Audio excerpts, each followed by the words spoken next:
So yeah, a little bit about Moncrieff for those of you who might not be too familiar. We're Perth's oldest IT company, formed nearly 60 years ago. So we're coming up on our big 60th next year, which is very good. We're joined today by Matt Moncrieff at the back, our managing director, who many of you will know. Matt's been a member of the IT community for going on 30 plus years now, which is great. We're also lucky enough to be have as a co-presenter today, Philip Matyashevsky from Tech Data, and he's joining us from Sydney, so he'll be calling in online as well. Hi there, Phil. Oh, also, you may have met Nat and Austin, two of our team members, and you may see a few of the Moncrieff team coming in and out as we go along. Agenda. So, now that it's about 12:20, we're going to start the presentation. We can expect it to go for about 40 minutes. We'll go between hearing from Matt and hearing from Phil, and then we'll have a Q&A session at about 1 p.m. So please try and save your questions for then, and we'll wrap up about 1:30. All right. Thanks, guys. Pass you on to Matt. Okay. Hey, Okay. All right. Thanks, Tommy. By all means, just grab food or water or whatever while, during, we've got plenty there. Just save a farmie for me, please. I haven't eaten yet. But anyway, so we'll get the show on the road. There you go. So what we're really talking about here is mitigating risk to your business and making sure that you maintain the reputation of your organisation because through cyber protection and basically using a framework, recognised framework for that, for the security that you put into your organisation, something that can be measured and effectively maintained, and it's not just sort of someone's or just something that's brought up by Moncrieff or someone like that, but actually framework based. Sorry to interrupt, Matt. There's just people waiting in the Teams lobby. Just need to let them in real quick. Sorry about this, guys. Yeah. A second. Good to have a lot of people wanting to jump on, huh? Very great turnout. Good to hear. Good to see it. Good to see. You do it from here. Okay.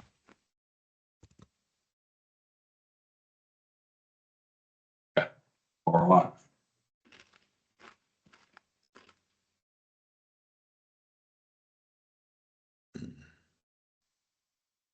Sorry for the interruption. Sorry about that, guys. Welcome to those who are joining just now. We've only just started, so haven't missed a lot. So I wanted to just quickly talk about a local incident that's happened recently. Was reported in the business news about a legal firm that was compromised and their data, customer data, was exposed to the World Wide Web, if you like. Certainly not a great situation, and something that's probably not going to get them too well with their current customers or any future ones for that matter. Also, I thought we were going to have someone from a hospital here, but we've got a medical incident that also happened recently. Again, sort of based, when they looked into it, it's really just very lax security, nothing based on any sort of policies or framework. I'd say sort of cowboy type. So just thought I'd throw that one in there to scare us all. Not scare, to provide the framework of what we're trying to prevent, if you like. So what we sort of want to talk about here now is the Essential 8 framework. Has anyone heard about that one? Oh, come on. No one. Oh, that's disappointing. Okay, sorry, one person. Thank you very much for that, Daniel. We appreciate that. So Essential 8 is a framework that was developed by the Australian Cyber Security Centre. It was actually Australian Signals Directorate, if you like. And they put together a framework that organisations can use, which has 8 essential sort of areas that they recommend that organisations should protect or use to protect their business, their devices, and their data, and by extension their clients' data as well. And there's effectively sort of 3 different levels there, if you like, or there's 4, one which is 0, obviously, which is where you don't want to be, I suppose. And it's really, about protecting your business from any unauthorised access, people, coming in externally into your and getting hold of your data or disrupting your business, if you like. And we'll go through that in a little bit now. I want to try and keep it pretty fast paced because we did a bit of time before and it's about 28 minutes, so I want to cut it right down from that and give Phil a bit of time. But so we've recently released a product called CyberMate. It's basically obviously based on the Essential 8 framework and implementing the controls that they recommend into a business, and then, whether that be, level 1, 2 or 3. And what it is really about is ensuring that people are involved and everyone in your organisation is involved in this so that they understand how to, protect their reputation and your business from, any damage from cyber threats. And I'll tell you a quick story of a managing director of a customer that we deal with. I rang her up and said, we want to organise the, cyber security training with your team. And she said, what do you think? We're stupid or something? we know what we're looking out for. We can see a threat when it comes through, and we're not that dumb. And lo and behold, not even within a week, she herself had clicked on a ransomware email, encrypted her whole business, and effectively we had to take it back to backup and get her business back up and running again. So people is a very important part of any sort of cyber initiative. Obviously technology, so we've invested in technology that monitors and manages the security and alerts any issues that might come up, and identify any vulnerabilities to ensure that your business stays fine. So CyberMate is a managed, or one of the solutions is a managed cyber security, and effectively we see cyber security as a business enabler. If you can put good cyber security in place within your organisation, and that means that you can implement technology that will evolve and enhance the way you work as an organisation, increasing productivity, and striving forward, if you like. There is also, I think, the opportunity for a return on investment as well, potentially with insurance, but we're not really seeing that yet. But I'll talk a little bit about cyber insurance sort of later on. But some of the things that we're doing as part of that is insurance assessment and also an incident response plan as well, based around your cyber security as well. And C, which is effectively, it says up there, a monitoring system that gives us alerts and insight into what's going on inside a business from a cyber perspective. Also wanted to quickly touch on modern work. So a lot of sort of SMB businesses, basing their business around the Microsoft 365 platform and the solutions and sort of applications that they have there. So it gives organisations an opportunity to align their systems with the way they work and the way that they collaborate. There is sometimes automation opportunities as well. And that's, a key thing these days to automate some processes and things like that. And certainly we can do that from a security perspective as well.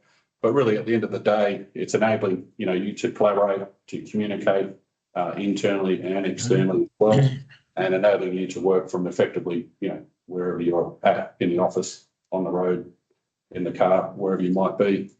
So one of the things that we're recommending is that a baseline with the Microsoft licenses is that you would go with the Microsoft Business Premium as the sort of the base level for your Microsoft licensing, at least, if you like. It includes some additional security or cybersecurity protections, and some of those are aligned. they are aligned with the Essential 8 as well. And we'll quickly go through sort of how they align now. So part of that is obviously endpoint security. So basically being proactive with your risk management, monitoring and alerting on what you might call non-typical behaviour. Obviously, if everything looks good, there's nothing to see here, but if there's anything that's out of the ordinary, it gets alerted and can be responded to either by an engineer or, as I said, some automation that will try and mitigate that risk. So that's it is also blocking macros and things like that because sometimes macros can deploy systems and things like that as well. And application hardening as well. So making sure that we're getting rid of any holes in the application as well. Identity, pretty big one. And you must have all heard of 2FA or MFA, multi-factor authentication or two-factor authentication.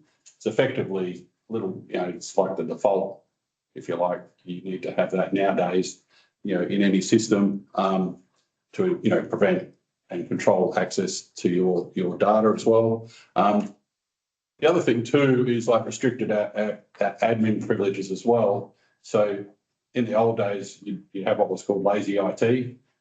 So someone can access a system or can access files. So you go, just give them admin privileges and off they go, you know what I mean? So then they have access to everything. And yeah, I'd say that's probably happened with Moncrieff in the past, but anyway, we've been around a long time and we've learned all this stuff. But anyway, but really, yeah, it's about preventing, I suppose, unauthorised access, not only to from outside, but also inside your organisation. And also restricted restricted admin privileges also relates to your service provider as well. So even as your service provider, we've got this remote system and we make sure that when we go into the system, that it only has the admin that we need, and effectively when we go out, that access disappears. And what we're trying to do with that is to corral. So if one of your systems does get infected or someone or compromised, they don't have access to your whole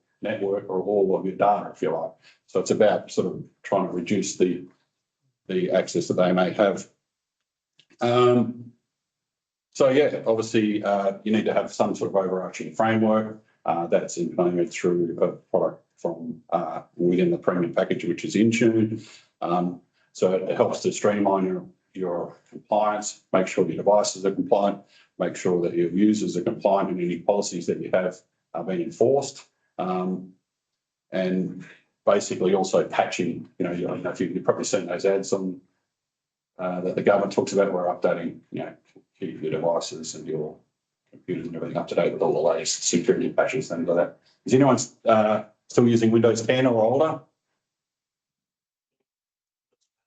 Oh, I'll come and see the sales team on the way out, please. I'm still using Windows 8. Nothing works. Nothing. I tried to run the old thing. Yeah. Not working yet. No, fair enough. Okay. Well, there you go. But yeah, so obviously, sort of there is also the move to Windows 11 because they're going to stop putting forward patching or security patching for older systems. Obviously business continuity or business backup is a key component and potentially you might say the most important component of the Essential 8 framework or any security sort of framework. And what you call it is you get out of jail free card. So if your systems do get compromised, start again, you know what I mean? And you might lose some data depending on sort of how far back you have to go. And a part of that is what you call immutable backup, so that the backup can't be changed post it getting locked down. Because sometimes what can happen is cyber threat can get into your system, days or even weeks ago, if you know what I mean. And then it's still locked away in your backups, if you like, and then can affect all your backups. And so that affect, if you go back to your backup, you're effectively nowhere, you know what I mean? So yeah, it's one of the important component of it. The other thing is we recommend that you do backup of your Microsoft 365, Teams, SharePoint, Outlook, Mail, and OneDrive, because effectively, if someone deletes data, it's held only by Microsoft for 30 days, and beyond that, it will disappear forever. We had a situation with a customer where someone in the marketing team got dismissed. They went and deleted the logos and all that stuff for that company, or the sort of branding IP, if you like, and they found out too late. So they had to basically go back and start again, which is not much fun. So, yes. So now I'm handing over to Phil. Phil, can you, you're muted, obviously. Yeah, thank you. I can hear you loud and clear. So what Phil's going to, so you want us to unplug? Yep, all right. So Phil is going to sort of build on top of, so I suppose what we call the Microsoft Business Premium Stack, and talk about what, how you can keep going up and go beyond, I suppose, that Essential 8 level 1. But over to you, Phil. Thank you. And I appreciate that I have a bit of time, I guess, to expand. And let me open with a scary picture. Can you guys see the screen well? Yep. Okay, great. Look, I really do not like when us IT professionals trying to scare people with security and compliance related statistics, or pretty much let the fear dictate your decisions. I really do not like that approach, and I think it's wrong. We all know that cybersecurity threats are real. They are difficult to deal with. They are devastating sometimes, right? And that's why my little small business, mid-sized business owner in front of her shop front, looking at that menacing sky with those bad guys, pretty much being after her. And if you compare us in a small business world to large enterprises, we do not have same tooling. So my alternative view to it is, please allow us, please allocate some parts of your budget for us to have adequate tooling. As you can see in that nice armored flying suit with the proper katana, those guys are not as confident anymore, and the sky is, a bit more natural, because we can fight back, we can protect ourselves, right? We have more chances not to allow that devastation due to cybersecurity threats and bad actors to happen to your businesses that we are helping to look after. And I'm very apologetic today. I apologize for the next slide, but it's my journey on convincing you to spend a little bit more money, or to consider spending a little bit more of your IT budget on what matters to us, what really helps us to protect your businesses. I will come back with examples, so a bit later in my session, I will provide examples what these things exactly do, because this is more of a exciting slide for us kind of tech heads and professionals. We know what e-discovery and audit is. We know what insider risk management stands for. We know what that info protection and governance. It's some of the things that Matt touched earlier. And they exist in a basic form, even in Microsoft 365 Business Premium. And we really respect Microsoft for being real technology democratizer. They really try. They really walk in the walk. And this is one of the examples how they do it. So for us, it's very important to bring to your attention that we have now opportunity to actually bring that enterprise level tooling into the conversation with smaller businesses. As you can see, this example for data governance and compliance suite, which Microsoft calls Purview, the price has dropped dramatically. It is only for small businesses. If you are above 300 seats, you cannot have it. You will still pay, almost double of what it is available for us today, right? I'm just highlighting this. They do walk the walk. We do respect them for it. And what's interesting, the defender side. So my little character, not just in some armor and protection, but also wielding a good quality weapon. That is what really helps us to fight off those bad guys.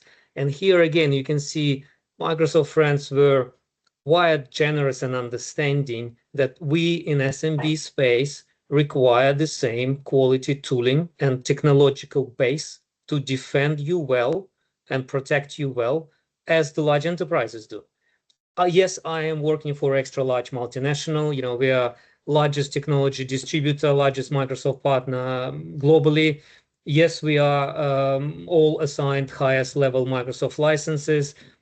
I know it's not the case for smaller businesses. And my personal example, my wife runs a small rhythmic gymnastics club here in Sydney.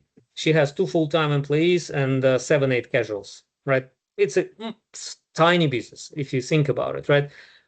What we're doing with her, she's on Microsoft 365 Business Premium for her full-time employees. And now we are touching these suites on top because she deals with sensitive information. You don't want your parent-child database to be stolen and leaked and manipulated in a certain way, right? You don't want those emails that are sometimes sensitive discussion about child progress and God knows what being discussed over email these days, right? You don't want that to surface anywhere. And obviously, you don't want those nightmarish examples that Matt shared earlier with some ransomware crypto locking coming in and pretty much halting your business to a day or two of full stop if you have opportunity to recover, because sometimes that opportunity to recover is not that simple as well, right? So I'm highlighting that we have better ability to protect you with technology now. And Microsoft comes to the party by decreasing the cost of the tooling we need. Okay. And again, this is exciting for more technical guys. I'm hoping my Moncrieff colleagues appreciate this. They know about it. And if you will see comparison, if we will pick that Microsoft 365 Business Premium as a base for us and add this high quality enterprise grade data governance, compliance, and security suites on top, we're still winning. If you do not need advanced data analytics like Power BI Pro, if you do not need extra large mailbox OneDrive sizes, that's what E5 suite offers, you are still saving more than $30 compared to what enterprises pay on that sort of per user per month motion. Okay, so again, respect Microsoft for what they're doing in terms of technology democratization. And quick mention, hot off the press, I don't think you're aware, but last week, Microsoft had their annual event in Las Vegas called Microsoft Ignite. So this is the time where a lot of announcements made. And one of the big announcements for us was they also created a specific price plan for small businesses for full Microsoft 365 Copilot.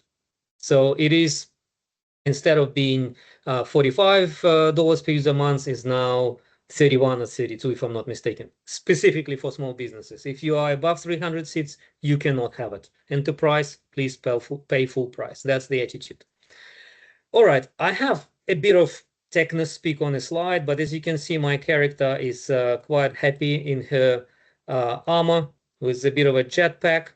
But let me share some examples with you, what this can do in real life, right? This more advanced functionality set for us IT folks to employ to protect you allows things like auto labeling of data. So for example, we can create a rule in which based on the keywords in your documents or emails, those documents would be automatically labeled as, for example, highly sensitive and encrypted. So even if I mistakenly email it externally, only authorized people can open it. The encryption is very, very strong. You need extremely interested people, probably nation state type people to decrypt because that's, a minimum RSA 1024, serious encryption, right?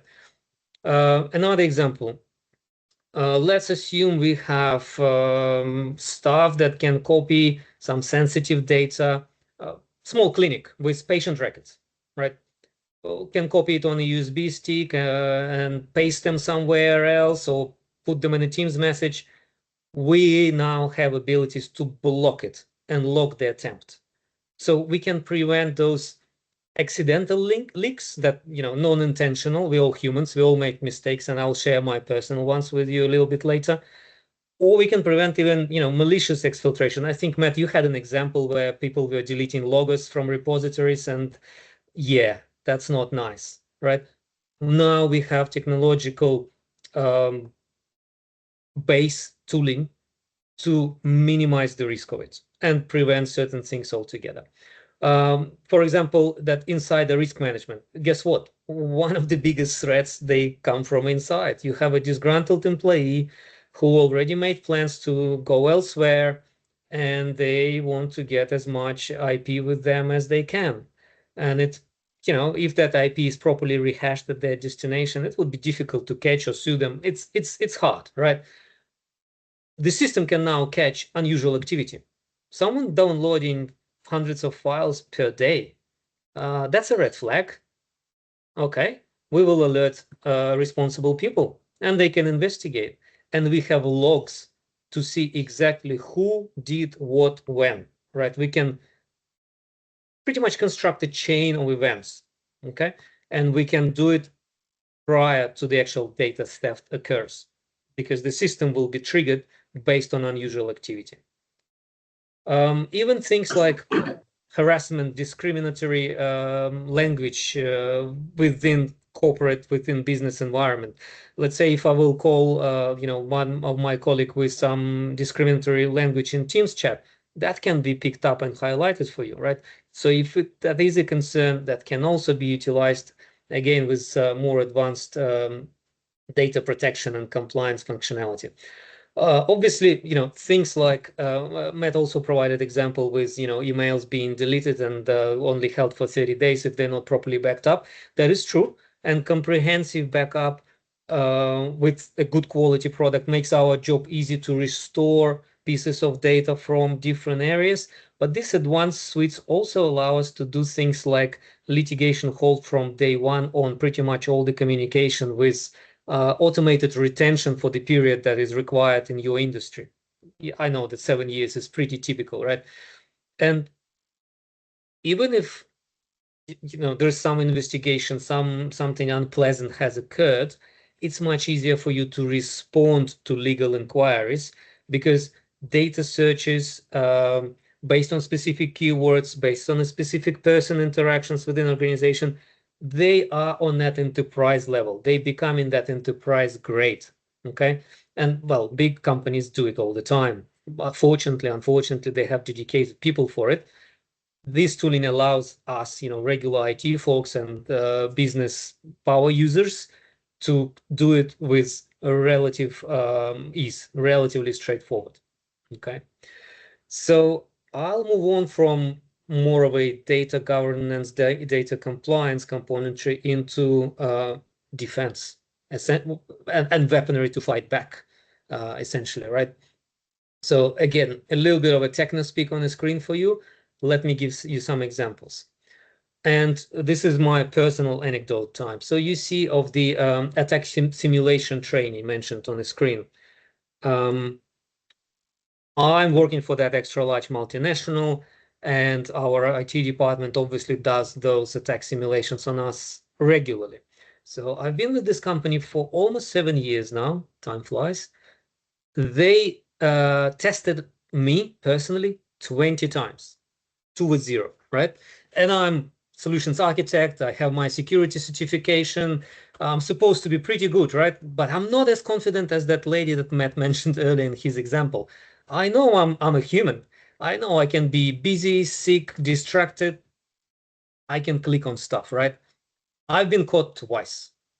In 7 years, out of those 20 attempts, they caught me twice. All right. And that's 10% failure rate for me. Yes, the simulation attacks were pretty sophisticated, I must say. And yes, one of them was very, very silly mistake. I was distracted and clicked on a link. Guess what happens next? There is a training module for me to complete and sign off, right? This is now becomes possible for you to do within your businesses. And this is really helps to elevate people's awareness. It's not about ungrounded confidence. Oh, yeah, we know how to recognize it. Yeah, that's cool. But if you get in that message to your staff, to your colleagues regularly, and it's done by system, and there is a training module, if you failed, it works much, much better. It really helps to keep that awareness, keep that kind of sharper eye, if you like, in the organization. And look, again, what this tooling is capable of, well, I would say pretty magical at times for us tech heads. But let me give you some examples again. So if we have, a bad guy trying so-called password spray attack, they trying common passwords on many accounts, they have a database of passwords to try. With advanced identity protection, we can detect that suspicious behavior and we can lock out those attempts, right?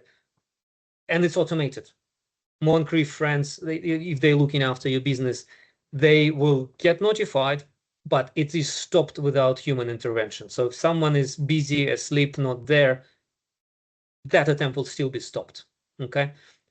For us, operating with smaller businesses and as, smaller providers of technology, it is really an enabling factor when we can have those smart automations as part of the process.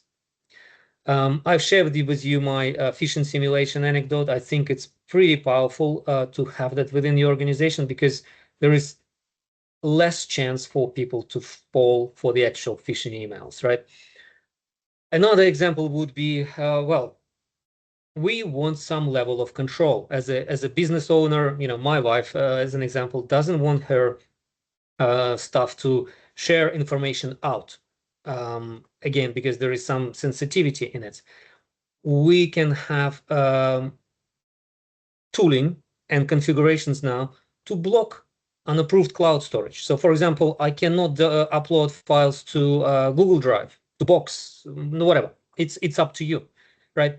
Now we in the era of generative AI, and please don't get me started. Matt knows I will not shut up for another 3-4 hours until I'm exhausted and just dying to eat and drink. But guess what? Uploading some of the financial data to do an analysis to a third-party, non-approved AI tool can be dangerous. We have people sharing financial data with DeepSeek and then being surprised that it surfaced somewhere and someone had an insight into their business that they're not supposed to. You can block those things. Well, we technology people that assisting you, we can block those things with more advanced tooling, right? That's what it opens up in terms of capabilities for us. Matt touched on macro prevention, etc., mapping with Essential 8. With more advanced tooling, we can go a step further. I apologize.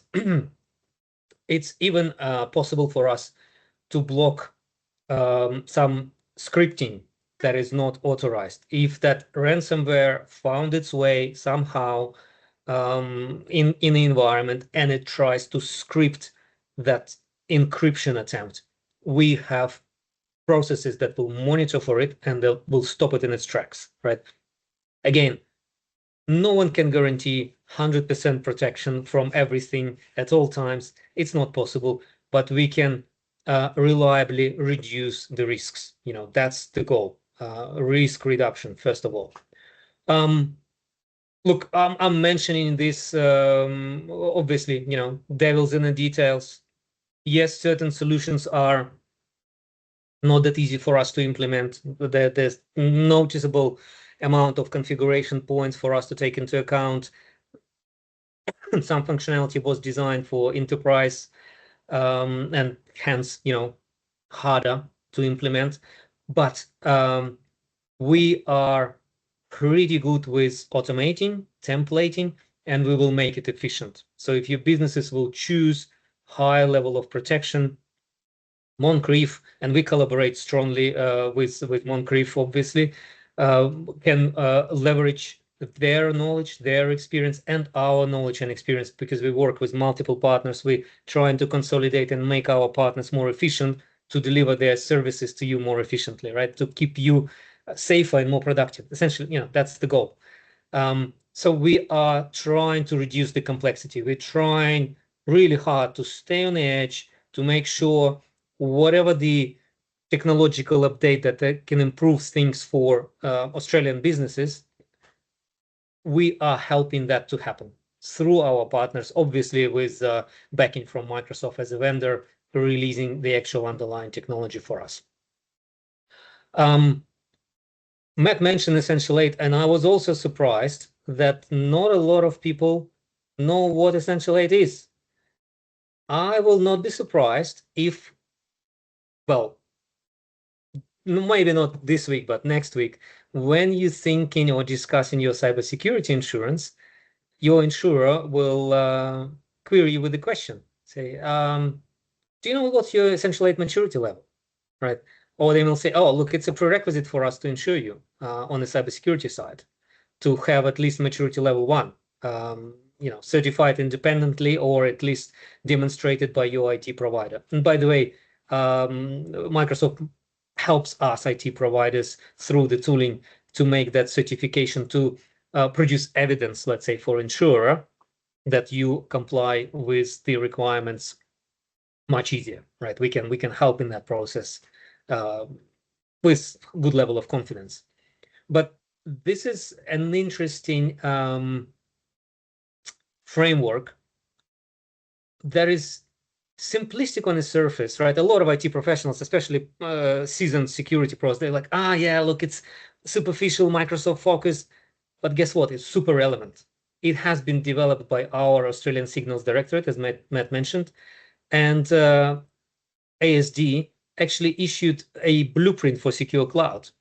What that blueprint leans on, it leans exactly on the technology we were discussing today.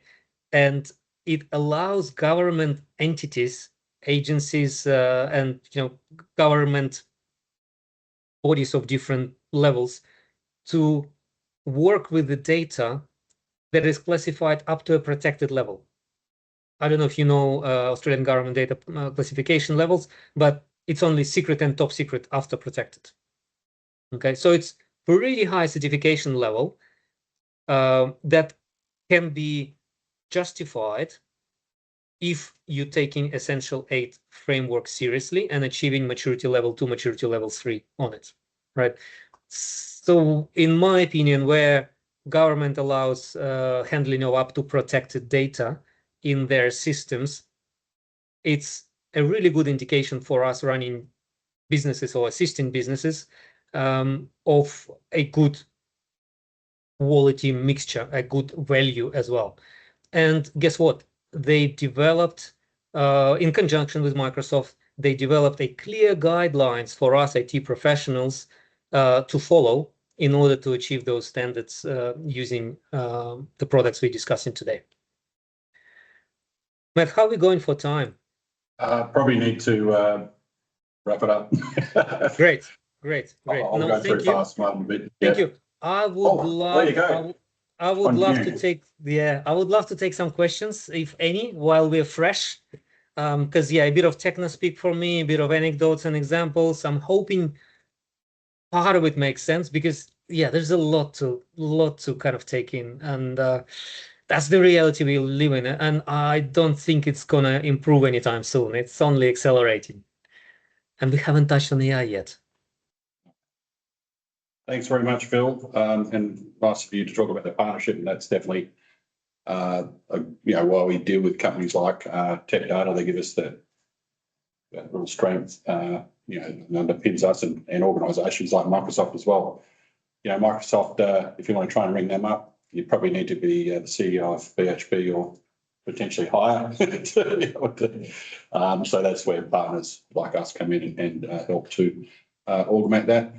Just to touch on data governance, which Phil did briefly there as well. The other thing that we can do is look at things like SharePoint archiving. So if you have already implemented SharePoint within your organisation, the data will get stale, old, duplicated, all that sort of stuff. So it's very good to make sure you have policies that keeps refreshing all of that, if you like. And if you have got, your SharePoint implemented pretty well and you're keeping on top of the data, then you can safely implement things like AI or Microsoft Copilot, which enables you to sort of interrogate and get information out of your data. What do you know? Copilot. Has everyone heard of Copilot? Yeah, yeah. So no one's heard of the Essential 8 framework, but you all heard of Copilot. Shows you where the marketing dollars are going, huh? Surprisingly. So I'm going to whip through pretty quickly because we're just about on time. So yeah, if you've implemented the modern work framework, you've got a good cyber sort of good framework, sort of like the Essential 8 in place, and have good data governance, you can implement AI through Copilot, or the Microsoft Copilot, if you like, quite very low risk to your organisation, and enables you to enhance your data productivity and creativity. And because you're utilising your own data, your information, you're working within your organisation, you have your own authentic voice rather than what's out there on the internet. But you can also bring information in off the internet as well. What I wanted to do now is quickly sort of talk about data security and what can happen if when you're using AI and it's implemented well within your organisation. So this is a demo. Adaptive responses based on user permissions. In this video, we'll see the different responses users receive from Copilot based on their security permissions to company data held in SharePoint. It's using work. Copilot provides a detailed response using the internal documents available to user 1, who has access to the company's financial records. Next is the response to user 2, who doesn't have access to financial documents. In this case, Copilot provides a response based on publicly available information, ensuring that sensitive data remains secure. So you saw what our receivables were there for Moncrieff. It's actually gotten a lot better since then, so I'll glad to tell you. But yeah, it just shows you that if you have a good data governance, good security in place, you can use AI, or people within your organisation can use AI safely, and they won't be able to access data or information that's not meant to be used by them. So we're getting pretty close. Yeah, just wanted to really touch on cyber insurance. How many people have got cyber insurance at the moment? Not many, but yeah, I mean, obviously, we as a service provider, we need to have cyber insurance both for internally and externally.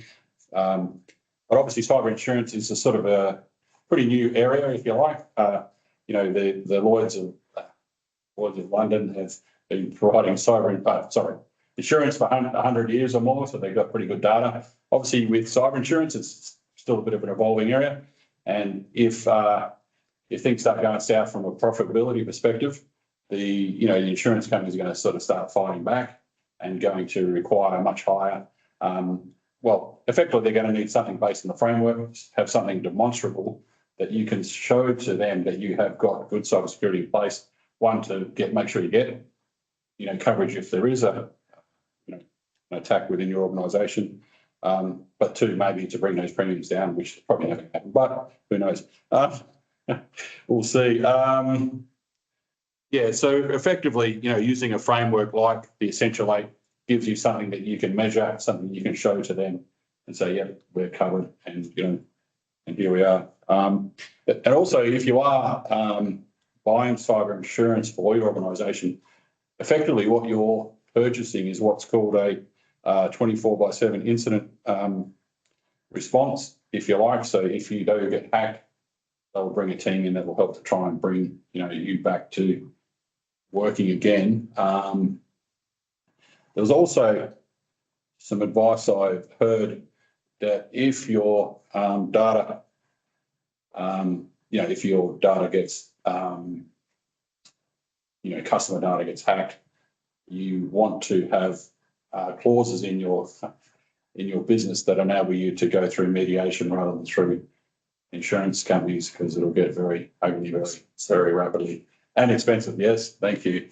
So yeah, definitely. We don't sell cyber insurance, but we can. I'll talk about it now with. Oh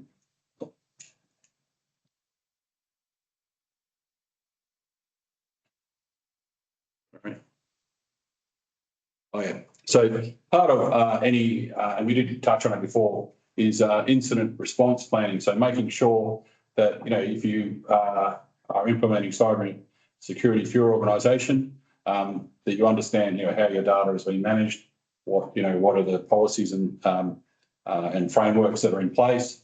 But then, importantly, if you do get hacked or compromised, or you do have a DR incident, your building burns down, what the steps are to respond, who the key stakeholders are, what your reporting requirements are, if and when you should, make it public potentially if you are, in that sort of industry. And at the end of the day, people will find out if you've been hacked. So you're better to get on the front foot, if you know what I mean.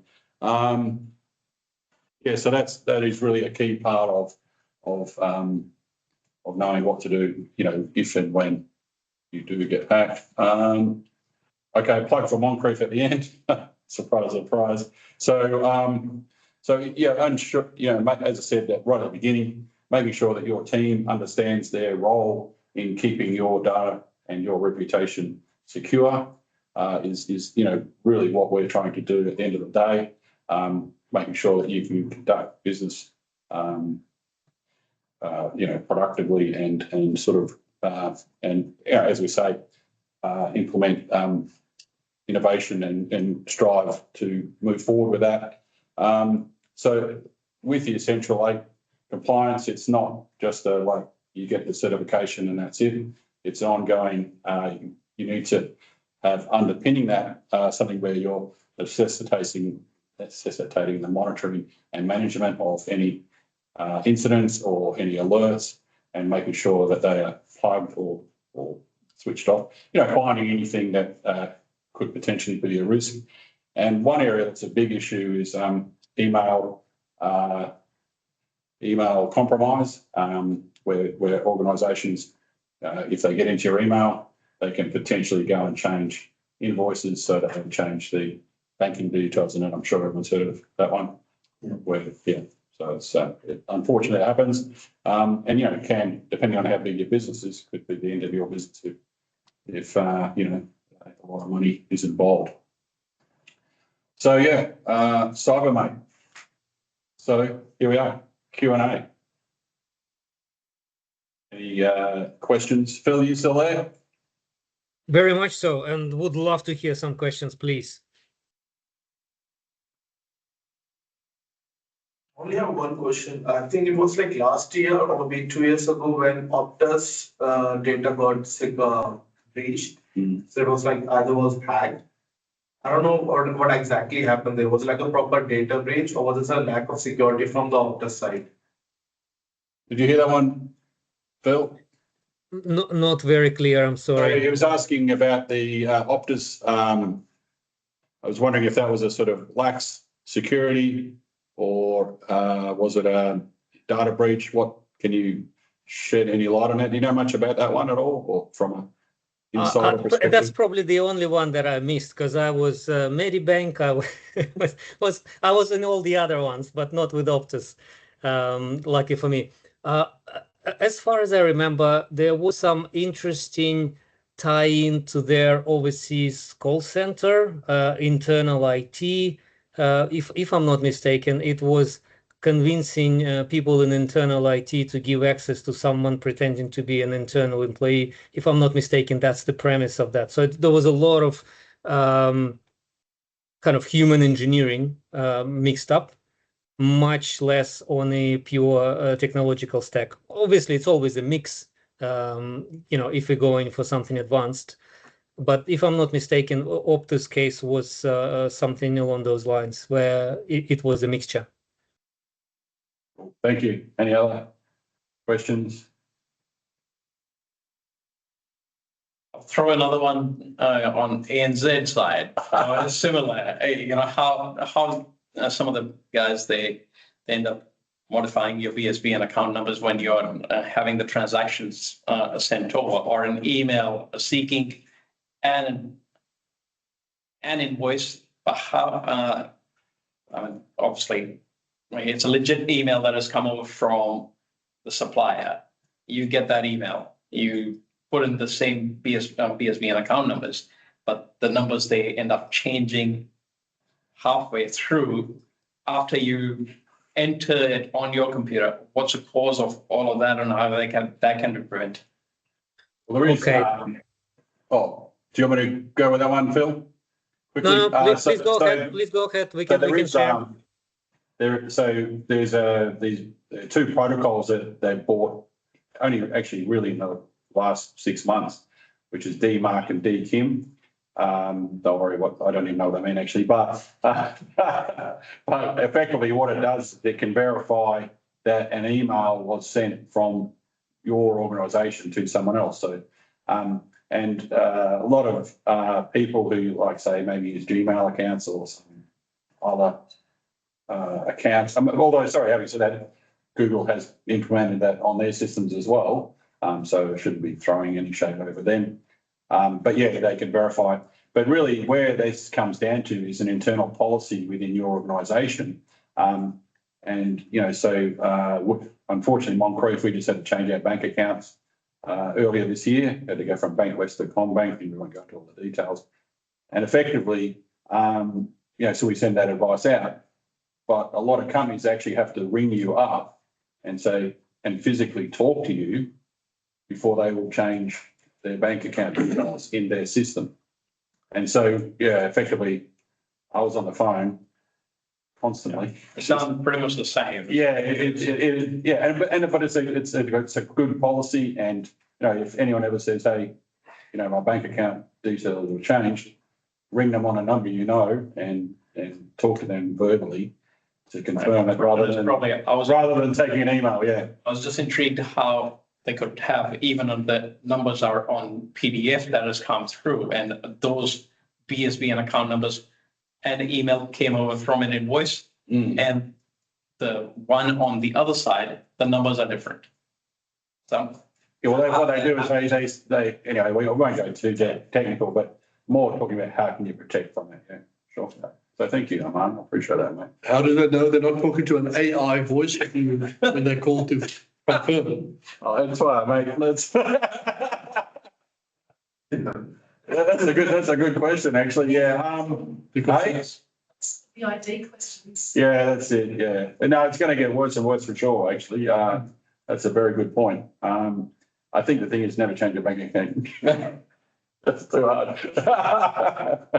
It's not much fun at all, I can tell you. We were with Bank West for 58 years and never had to do it. So, yeah, we've. Bank West just shut the shop down, and they said all the business customers, they go over to Combank. Anyway, that's another story. Cool. All right. Any, how was that? Was that sort of a bit high level, about right? Good. Thanks, guys. Appreciate it. And the food?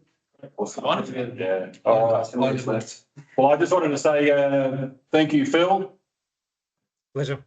Appreciate your support and the partnership, and well done, Tommy, for putting together a great event. Really appreciate it. So thank you very much. Yeah. Thank you. All right. Thank you, Matt. Thank you for your time. Well done. Thank you.